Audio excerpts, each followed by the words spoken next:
Ini alasan kenapa kamu nggak perlu mikirin kesehatan mental.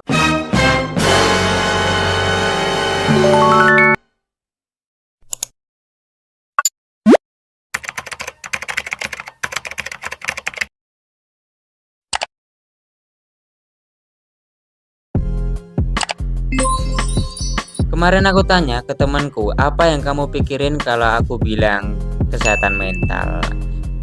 Dia spontan jawab, "Uhuy." Dia spontan jawab, generasi Z atau Gen Z.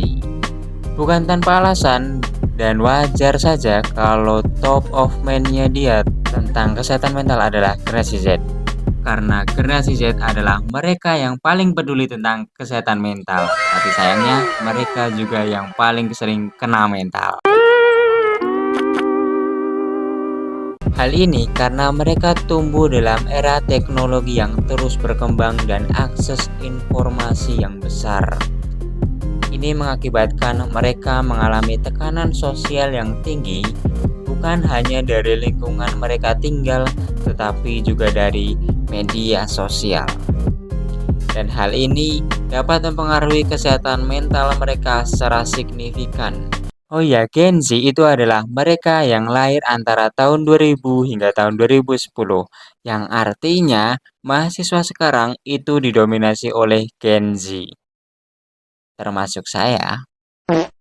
Nah, menyoroti masalah yang ada di lingkungan saya, di akun Instagram Manifest Mahasiswa UIN Surakarta, ada banyak keluh kesah yang disampaikan ternyata berpotensi mengganggu kesehatan mental mereka.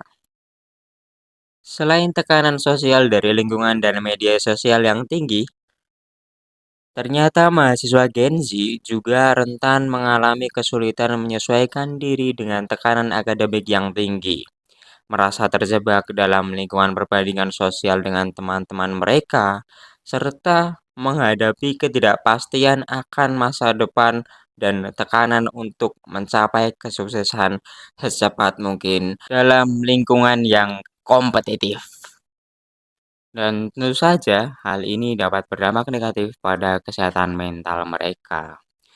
Menghadapi tantangan ini, jika hanya berfokus dan memikirkan kesehatan mental kita saja, dikit-dikit healing, dikit-dikit self reward, dikit-dikit jadi bukit, ingin hidup tanpa masalah dan stres. Hal ini hanya akan menghabiskan energi kita untuk memikirkan kesehatan mental, tanpa melakukan langkah-langkah konkret untuk menjaga kesehatan mental kita. Jika hal ini terus berlarut, yang akan terjadi adalah kita menjadi terlalu khawatir dan paranoid terhadap kesehatan mental kita sendiri. Kemudian menjadi terlalu tergantung pada dukungan eksternal dan mengalami isolasi sosial karena fokus yang berlebihan pada kesehatan mental kita. Lalu apa yang harus kita lakukan?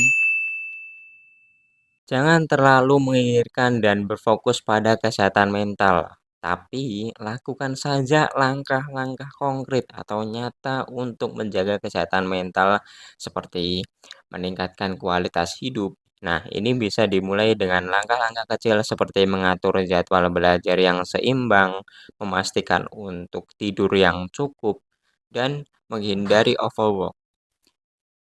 Hal-hal itu tadi dapat membantu kita dalam menjaga keseimbangan antara akademik dan juga kesehatan mental. Kemudian, membangun hubungan sosial yang sehat, seperti berinteraksi dengan teman-teman, keluarga, dapat memberikan dukungan emosional yang penting. Selain itu, kita juga bisa meluangkan waktu untuk melakukan aktivitas yang menyenangkan dan menyegarkan, seperti olahraga, hobi, atau meditasi. Nah, apabila itu belum cukup untuk menjaga kesehatan mentalmu, masih ngerasa depresi, hopeless, ngerasa sendiri, kesepian, mungkin kamu perlu sedikit dukungan dari tenaga ya ahli yang kompeten. Kamu bisa memanfaatkan sumber daya kesehatan mental yang ada di kampus atau lingkungan sekitarmu. Ya, kalau itu masih belum cukup juga, nah sepertinya kamu perlu deh untuk konsultasi langsung ke psikolog. Jadi, kita nggak perlu untuk terus-terusan mikirin tentang kesehatan mental. Cukup lakukan langkah-langkah konkret untuk menjaga kesehatan mental. Cukup sekian, semoga membantu. Wassalamualaikum warahmatullahi wabarakatuh.